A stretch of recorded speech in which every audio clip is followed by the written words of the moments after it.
From kitchen table to 10K month, the new mom business model. The coffee had gone cold again. Another morning balancing the noise of the house and the quiet question she kept avoiding. Can I really build something of my own?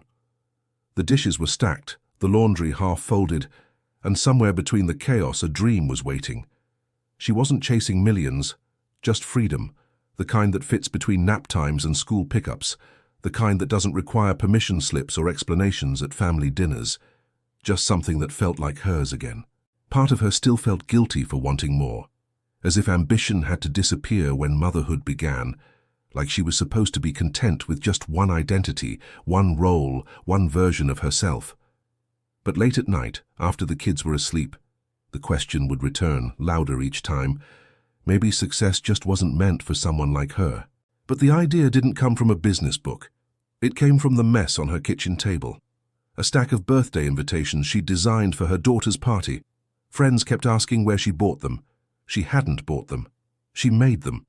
Between breakfast and bath time, using nothing but a free design app and 15 minutes of focus. That's when it clicked.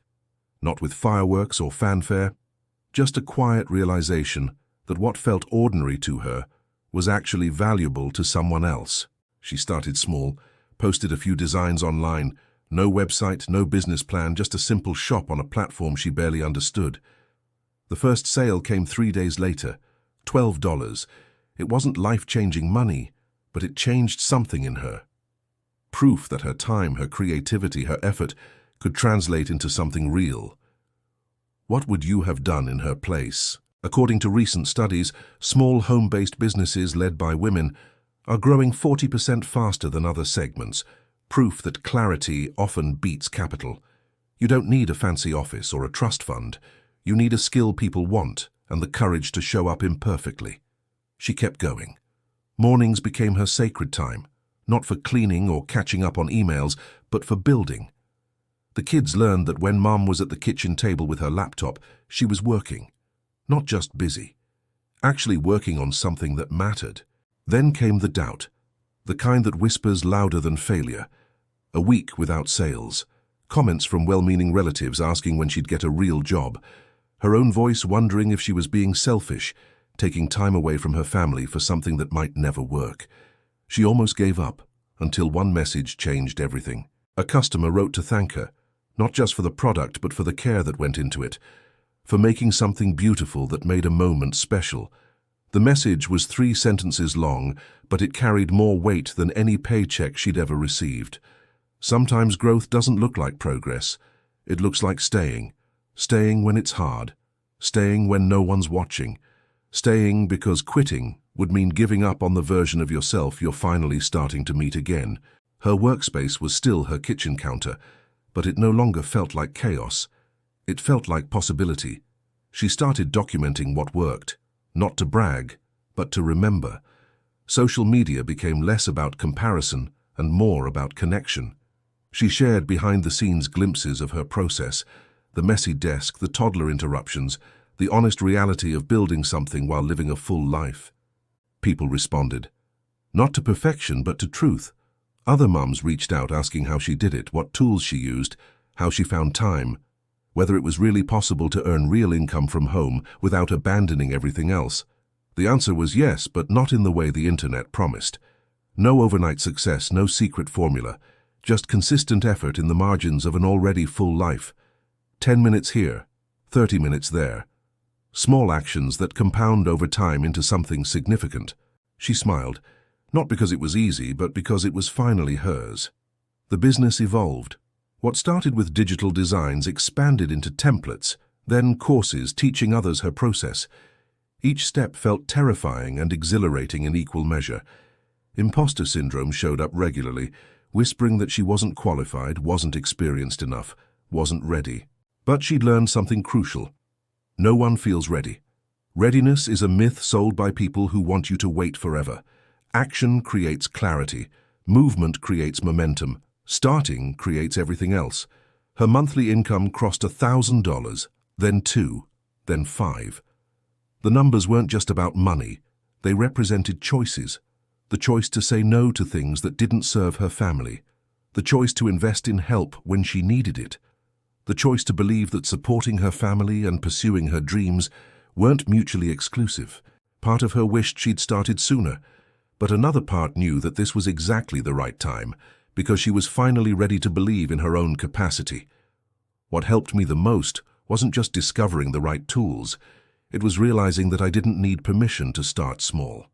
I tested a few platforms before finding what truly worked, and honestly, it changed everything.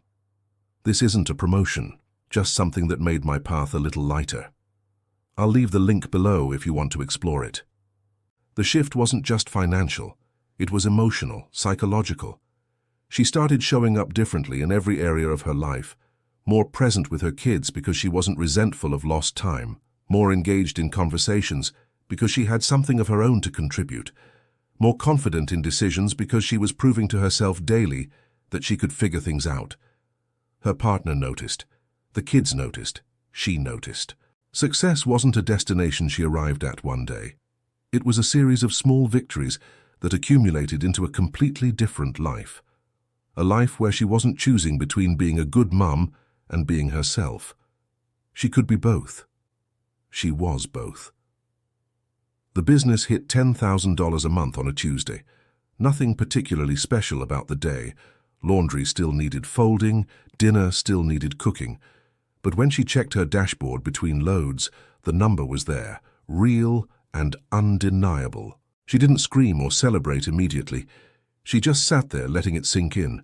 This income, generated entirely by her effort, her creativity, her willingness to keep showing up, was more than many full-time jobs, and she'd built it in fragments of time that others told her to use for self-care or rest. This was her self-care, building something that reminded her who she was beyond the roles she played for everyone else. When she poured her coffee the next morning, it was still hot, because this time she wasn't rushing. She was building, and the difference between those two states of being was everything. The path from kitchen table entrepreneur to sustainable income isn't linear. There are setbacks and slow months and moments where it feels easier to quit than continue.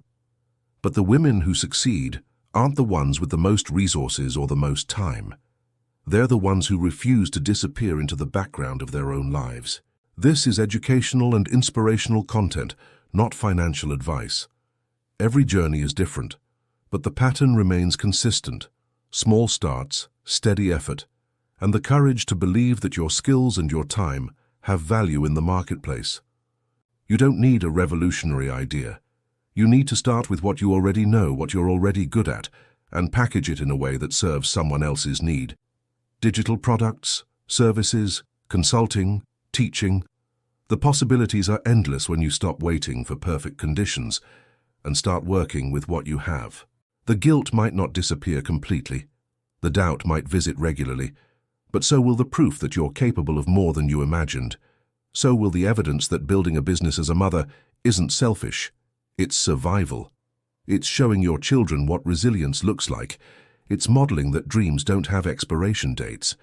Tell us what part of her story resonated with you most, and where you're watching from. Your journey might just inspire the next one. Tell us which country or city you're watching from. See you in the next video. Bye.